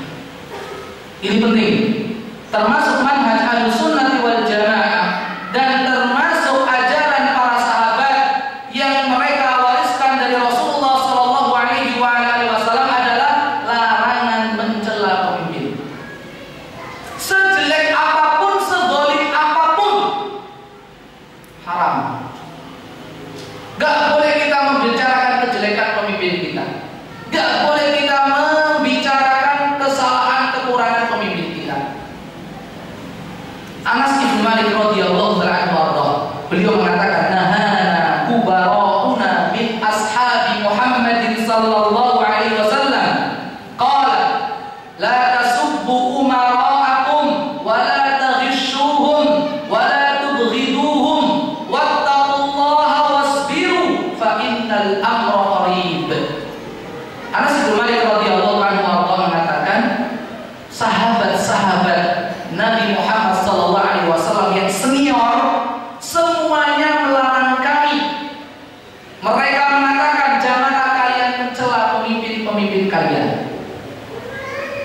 Janganlah kalian menipu pemimpin-pemimpin kalian, dan janganlah kalian membenci pemimpin-pemimpin kalian. Kenapa?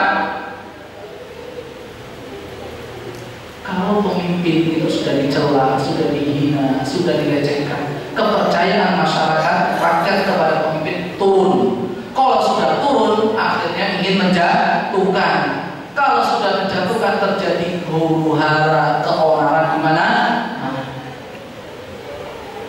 Tidak ada seorang pemimpin yang lepas dari salah dan kurang.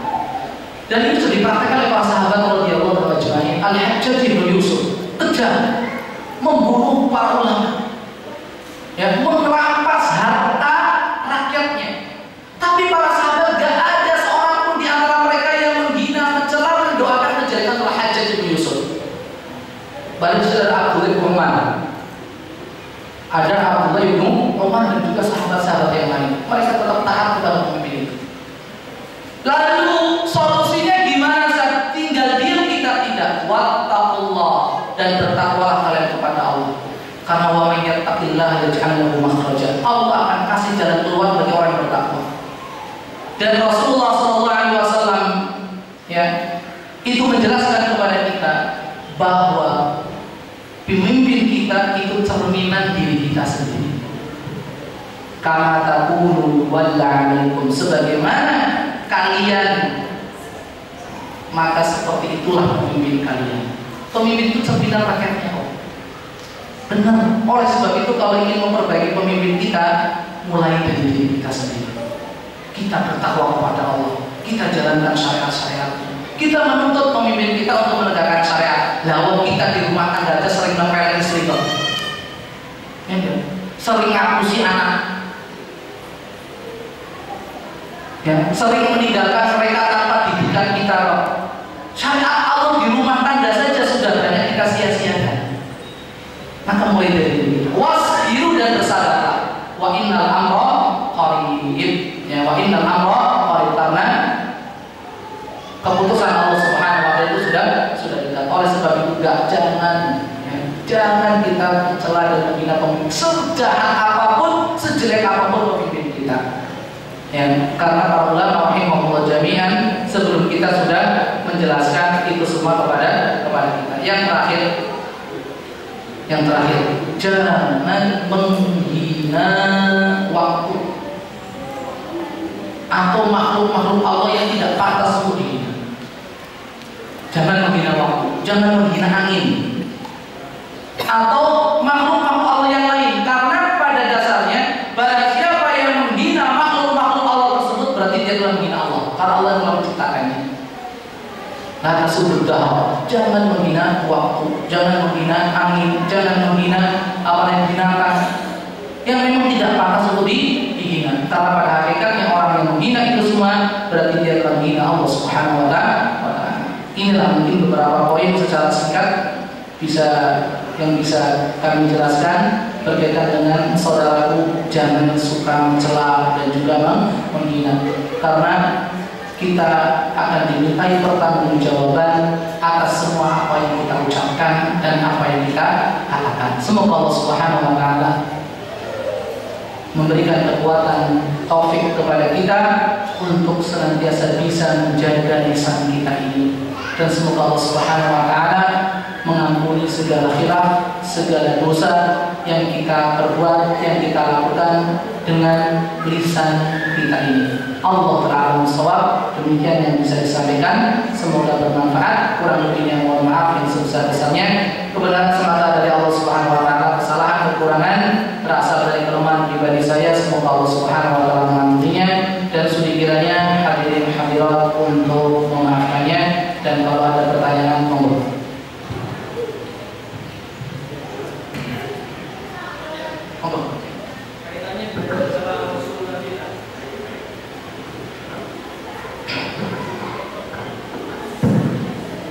Kaitannya dengan mencela Rasul tadi, yang berhak untuk menghakimi mereka adalah pemerintah.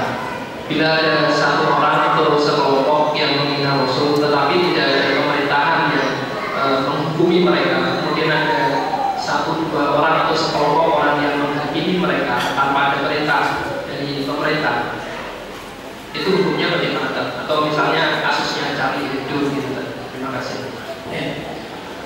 Bismillah, alhamdulillah, wassalatu wassalamu ala rasulillah wa ba'd. Terima kasih pertanyaannya barakallahu fiik wa jazakallahu khairan. Semoga Allah Subhanahu wa taala merahmati dan juga memberkati kita semuanya. Islam syariat yang adil, syariat yang teratur, karena memang sudah diatur oleh Allah Subhanahu wa taala dan sudah Rasulullah SAW atur sedemikian rupa. Maka segala apa yang berkaitan dengan ajaran Islam harus kita tempatkan pada porsinya masing-masing. Apapun bentuk kemungkaran yang hendak kita ingkari, maka kita harus tahu diri mana yang menjadi wilayah kita. Rasulullah SAW bersabda, "Man ra'a minkum munkaran falyughayyir bi yadihi, wa illam yastati' fa bi lisanihi, wa illam yastati' fa bi qalbihi." Para ulama rahimahumullah jami'an menjelaskan berkaitan dengan hadis ini bahwa mengingkari sebuah kemungkaran dengan menggunakan tangan itu hak pemerintah atau badan-badan, lembaga-lembaga yang ditunjuk secara resmi oleh pemerintah untuk menangani kasus tersebut. Kemudian yang kedua, mengingkari kemungkaran dengan lisan itu adalah hak para ulama dan tulabul ilm dan juga para penuntut ilmu yang memiliki dalil, memiliki ilmu, memiliki hujjah, argumentasi untuk memberikan nasihat dan juga mengingkari kemungkaran. Adapun yang ketiga, yaitu dengan hati, itu adalah kewajiban seluruh kaum muslimin. Ini yang pertama yang dijelaskan. Kemudian yang kedua, bahwa penegakan hukum-hukum syariat, entah itu yang bersifat qisas atau had, ya, cambuk, potong tangan dan sebagainya, apalagi membunuh, itu hak prerogatif pemerintah. Maka tidak ada seorang pun yang boleh main hakim sendiri. Jadi urusan main hakim sendiri sudah dijelaskan Islam. Maka nggak boleh mengingkari dengan kekuatan, dengan kekerasan tanpa ada izin dari pemerintah. Karena apa? Yang terjadi adalah keonaran, keributan. Akhirnya yang sebetulnya ingin diingkari adalah satu perbuatan dosa besar A misalkan, tapi malah menimbulkan kemungkaran yang akhirnya di situ timbul berbagai macam dosa besar yang lebih besar daripada kemungkaran yang diingkari. Ada bentrok, bahkan ada saling bunuh. Padahal yang ingin diingkari masalah, mohon maaf, masalah minuman keras. Antara membunuh dan minuman keras dosanya lebih besar mana? Membunuh. Ini yang kurang dipahami oleh sebagian kaum muslimin. Ya. Ini yang mengingkari kemungkaran yang derajatnya lebih rendah, apalagi masalah membunuh, maka nggak boleh sama sekali. Ya, baik itu lembaga, yayasan, apalagi orang per orang yang tidak mendapatkan izin resmi dari pemerintah selaku penanggung jawab penegakan hukum-hukum syariat, maka dia telah berdosa. Dan ahli waris daripada orang yang dibunuh tadi berhak menuntut qisas. Ya, karena dia membunuh bukan tanpa hak. Karena Allah Subhanahu wa taala berfirman, "Wala taqtulun nafsal lati harramallahu illa bil haqq." Dan janganlah kalian membunuh jiwa-jiwa yang Allah haramkan kecuali dengan hak. Dan itu bukan hak Anda selaku rakyat, selaku individu, selaku lembaga, selaku yayasan, selaku badan apapun itu bentuknya. Itu bukan hak Anda, ini hak pemerintah. Maka tidak diperbolehkan. Dan bisa balik nanti kasusnya, keluarganya bisa menuntut orang yang melakukan dihukum qisas, bunuh juga. Padahal dia inginnya menegakkan hukum syariat, tapi bukan kewenangannya. Maka tidak diperbolehkan. Allah Ta'ala SWT.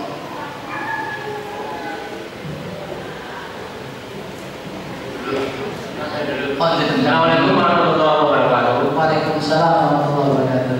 Tadi telah disinggung masalah manusia tidak boleh menghina setan. Ya. Sementara di dalam ayat Al-Quran sendiri banyak dikatakan bahwa setan adalah musuh bagimu. Dan kemudian saya telah membaca, kalau tidak salah, yang artinya janganlah kalian menghina manusia kecuali kepada setan. Dan yang kedua, orang-orang yang melaksanakan ibadah haji di sana membalas jumroh, yang artinya juga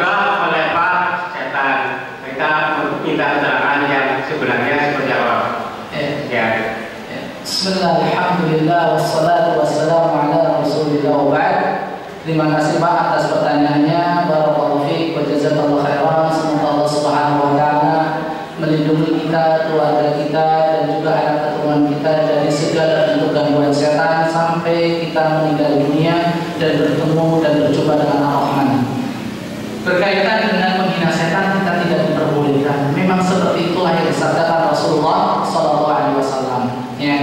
Karena setan kita hina, kita cela, kita laknat ataupun tidak sudah terlaknat, sudah hina dia, sudah tercela dia, tidak ada faedahnya itu. Dan kita oleh Rasulullah SAW dianjurkan untuk melakukan sesuatu yang bermanfaat.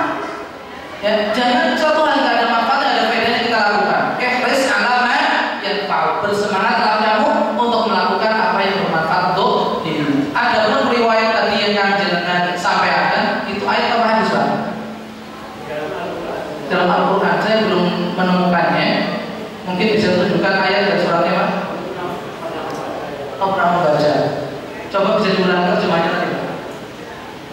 Janganlah kalian menghina manusia kecuali kepada setan. Itu dalam Al-Quran kami telah membaca. Dan yang kedua tadi, orang ibadah haji dalam Melempar jumroh itu kan katanya melempar setan. Ya, jadi kembali saya katakan bahwa ayat yang jenengan sampaikan terjemahnya tadi, insya Allah nanti sebagai bahan bahan pencarian saya, karena sejauh apa yang saya tahu itu bunyi ayat yang bunyi terjemahannya seperti itu baru kali ini saya dengar. Tahu Ustaz? Nah, dapatkan enggak? Belum ya? Coba nanti tak pelajari dulu Pak ya. Nanti coba di ayat berapa. Tapi yang jelas memang betul setan itu adalah musuh bagi manusia. Maka selaku musuh bagi kita, ya, kita itu dianjurkan Allah untuk berlindung kepadanya. Kemudian menjauhi segala hal yang menjadi kesenangan musuh kita. Gak ada fungsinya, gak ada faedahnya kita banyak melaknat, mencela, menghina dan seterusnya. Nih langkah-langkah setan kita ikuti. Dipun doai sami mawon. Jenengan benci, mencela, menghina si fulan. Apa sing dilakoni kita tiru. Nah, mana konsekuensi kita? Katanya benci, katanya mencela, menghina. Toh apa yang dia lakukan kita ikuti. Nah, itu kan enggak konsekuensi. Ada orang seperti itu. Katanya benci setan, mencela setan, menghina setan. Ini banyak perbuatan kita yang disenangi setan masih kita lakukan.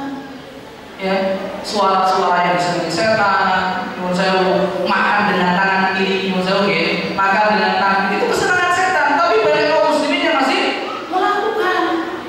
Gitu. Ini setan senang nginep di rumah kita, tapi kadang kita mempersilahkan. Seakan-akan kita katakan monggo Pak Bu setan pinarak ngendriyo kula. Kita tuh persilakan setan. Kok bisa saja ya? Kita masuk rumah kita main dhewe dada sedulus tanpa salam, tanpa doa. Anak-anak kita pun seperti itu. Harus kita ingatkan ketika masuk doa, ketika keluar doa. Karena ketika kita masuk tanpa doa, tanpa salam, setan ikut masuk. Ketika kita makan lupa berdoa, setan ikut makan. Gitu. Ya, jadi insya Allah itu ayat tadi akan saya cari dulu Pak ya. Terima kasih. Ini sebuah ilmu kalau memang itu ada dalam apa itu ilmu bagi saya. Saya terima kasih mendapatkan ilmu itu. Adapun ketika proses lempar jumroh itu berarti seorang yang melakukan ibadah haji sedang melempar setan. Ya, Allah Taala alam shawab. Ini satu keyakinan yang memang menyebar di kalangan jamaah haji. Makanya mereka itu saking getemnya, ya udah gitu kan. Nah, mungkin pakai saking marahnya ini segini, batunya segini gede banget. Mungkin ada orang yang seperti karena jahilinya dibuat bos pasang gitu kan. Padahal Rasulullah SAW ketika melempar jumroh, memang salah satu hikmahnya di situ mungkin ya. Tapi saya belum mendapatkan riwayat bahwasanya hikmah dibalik melempar jumrah adalah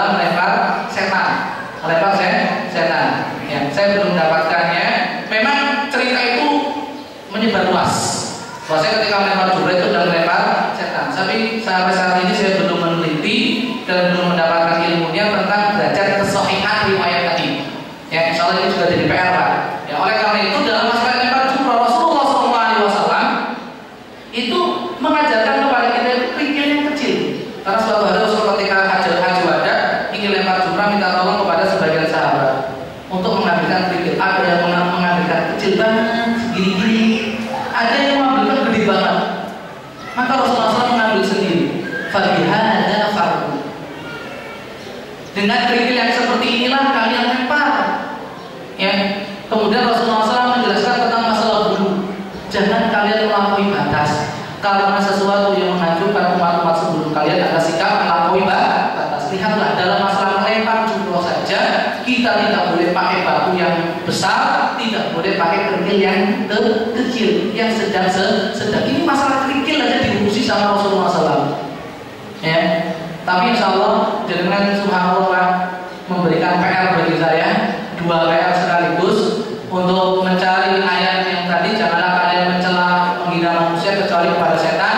Yang kedua adalah riwayat tentang melempar jumroh itu adalah melempar setan. Insya Allah akan saya tulis Pak, jenengan Pak Cinten ini guru pulau Pak Muharram maturun Pak masalah lempar jumroh ya sama kalian ayat di maturun.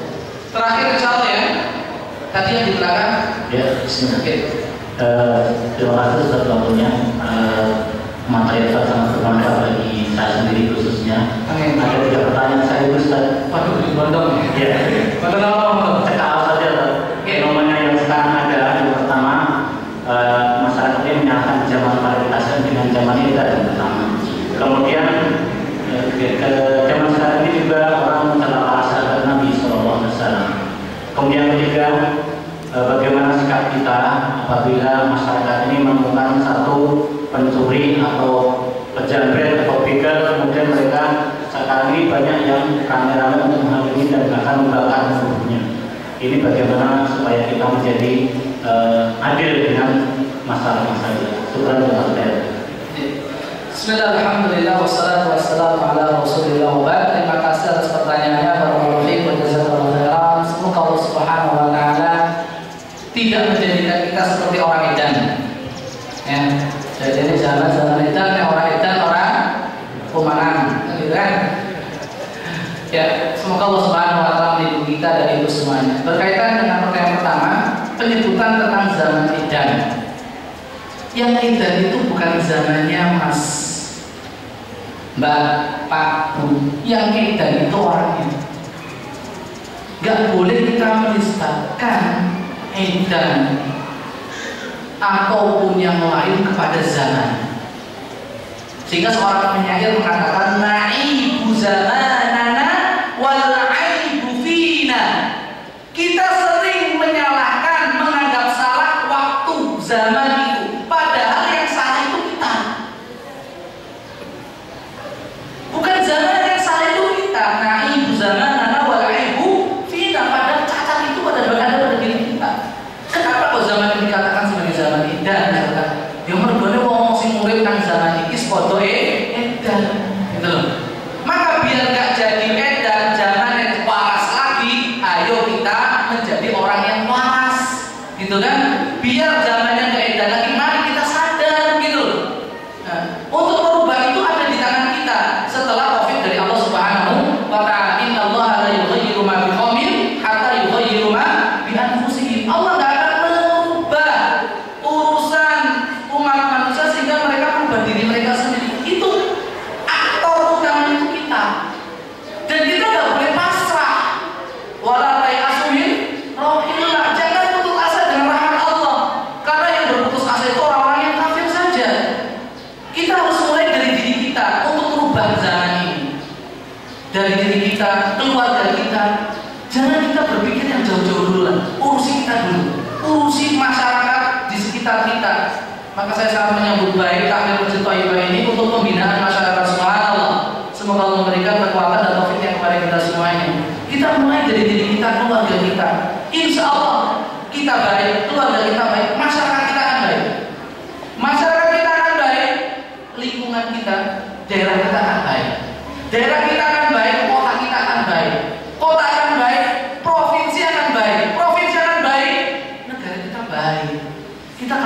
pikiran itu negara seks. Sementara dahulu kita lupakan diri kita lalaikan. Kita ingin merubah itu dari atas, nggak bisa, dari bawah. Mulanya tumbuhan itu tumbuh, berkembang, berbunga, berbuah itu dari apa? Dari bawah, dari benih, nggak dari atas. Buah dulu baru akar, nggak ada. Maka dari bawah dulu. Subhanallah, nanti soal berubah. Jika Allah mengatakan zaman itu nggak diperbolehkan. Seperti orang mengatakan zaman jahiliyah abad 2020. Katakan istilah jahiliyah abad 2020 itu juga istilah yang salah. Karena masa jahiliyah itu sudah tertutup, sudah hilang, sudah sirna dengan diutusnya Rasulullah Shallallahu Alaihi Wasallam. Mengatakan zaman jahiliyah abad 20 aja nggak boleh, apalagi malah menisbahkan zaman itu dengan zaman yang edan. Ya, ini yang pertama. Yang kedua, bagaimana kita mensikapi zaman kita sekarang ini, di mana banyak sekali orang yang menghina para sahabat. Yang paling penting bagi kita adalah mari kita didik diri kita, keluarga kita, anak-anak kita untuk mencintai para sahabat. Ketika kita sudah tanamkan dalam diri kita cinta kepada para sahabat, menghormati mereka, mendoakan mereka, menyebutkan kebaikan-kebaikan mereka, kita sudah punya imun, kita sudah punya tameng. Jangan kita sibukkan dengan merot ataupun mengkantor mereka. Jangan. Kita akan lupakan pertahanan kita. Ya Ustaz, main bal-balan ya.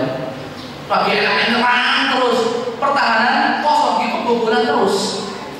Maka yang paling penting adalah kita melakukan apa? Pembinaan, membentengi diri kita, mengimun, ya, memberikan suntikan imunisasi bagi kita, keluarga kita, dan anak-anak kita, masyarakat kita. Itu sudah kuat. Apapun pemikiran-pemikiran itu masuk, akan tertolak dengan sendirinya. Kita tidak akan terpengaruh, tidak akan mudah diperdaya, tidak akan mudah ditipu. Karena kita sudah punya apa? Benteng. Ya, makanya inilah, mari kita kaji bareng-bareng. Mari kita menuntut ilmu bareng-bareng. Karena dengan ilmu kita bisa membentengi diri. Adapun mereka, biarkan itu adalah urusan para ulama, urusan para ulama yang mengurusi mereka, karena mereka yang punya ilmu. Kalau orang-orang kayak kita ikut mengkantar, menjawab, ya, pemikiran-pemikiran seperti itu, bukannya kita menjawab, malah milu-milu, malah kita yang terpengaruh. Kenapa? Karena kekuatan kita, amunisi kita itu kurang, kalah ilmu, kalah argumentasi. Maka kita bentengi diri kita dulu, kita perbanyak senjata kita, yaitu dengan ilmu. Baru kita kalau yang sudah mampu, senjata kita dirasa cukup, mau mengkantor, menjawab mampu. Jadi yang paling penting itu bentengi dulu diri kita, keluarga kita, anak-anak kita dari pemikiran-pemikiran seperti itu. Urusan mereka kita serahkan kepada Allah Subhanahu Wa Taala. Kemudian kepada para ulama yang memiliki kompeten, memiliki kemampuan untuk menjawab itu. Kemudian yang terakhir, masalah begal. Masalah begal ternyata diangkat juga ya. Begal itu di dalam fikih itu masuk ke dalam bab muharabah atau hirobah. Ya, bab al-hirobah. Yang mana itu ada dalam ayat di dalam Al-Quran. Nah, misalkan mereka cuma menakut-nakuti saja, maka mereka hukumannya apa? Dipenjara. Kalau mereka sampai merampas, ngerampok, potong tangan. Kalau mereka sampai membunuh, ya dibunuh. Itu haddul hirabah. Di dalam Al-Quran sudah dijelaskan. Jadi kalau kita mau merujuk kepada Al-Quran, As-Sunnah sudah ada semuanya sebetulnya. Meskipun diungkapkan secara global, itu namanya hirabah. Maka itu dikembalikan kepada hukum Allah. Gak ada di dalam ayat Al-Quran atau hadis Rasulullah SAW yang menyatakan nek Allah begal royokan, gak ada.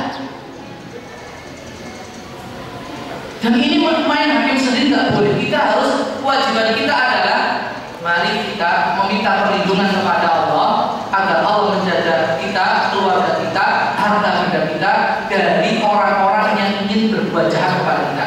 Maka sering kita itu bertawaf kepada Allah, ya. Sering kita bertawaf karena tidak ada seorang pun yang bisa menolong kita. Pak polisi nggak bisa. Allah satu-satunya zat yang bisa menolong kita. Pak polisi hanya membantu.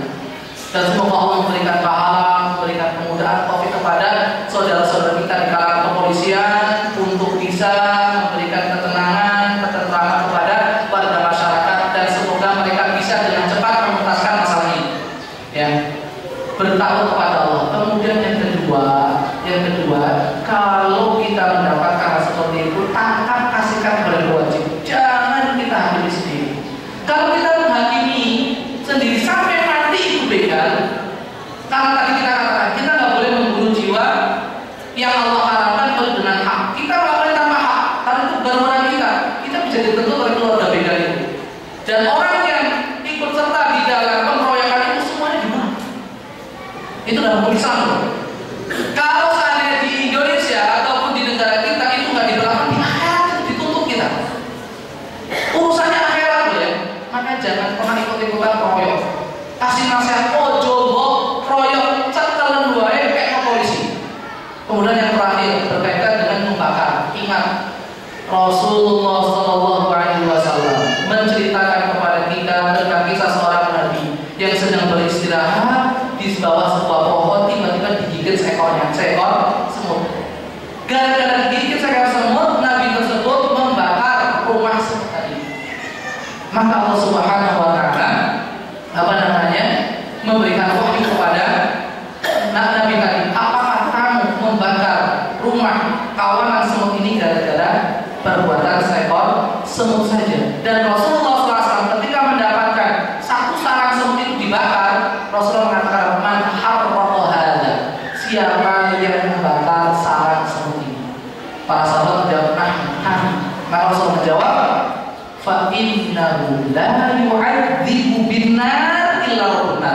Haram hukumnya memberikan hukuman dengan membakar kecuali Allah dan yang memiliki api. Gak boleh, haram. Itu hanya wewenang Allah Subhanahu wa Ta'ala. Karena itu kan jenengan kepanggih Mbak Siti tikus. Jangan disiram bensin dibakar, haram. Jenengan berdosa. Senajan jatuh tikus termasuk salah satu binatang yang wajib dibunuh. Jangan. Ya. Demikian juga ada bapak yang profesinya nyari kroto ya. Apa itu kroto ya? Yang untuk makan burung gitu kan? Itu juga dengan cara bakar. Jangan. Gak boleh kita membakar. Kecuali bakar sate, monggo. Subhanallah wa bihamdihi, asyhadu an la ilaha illa anta, astaghfiruka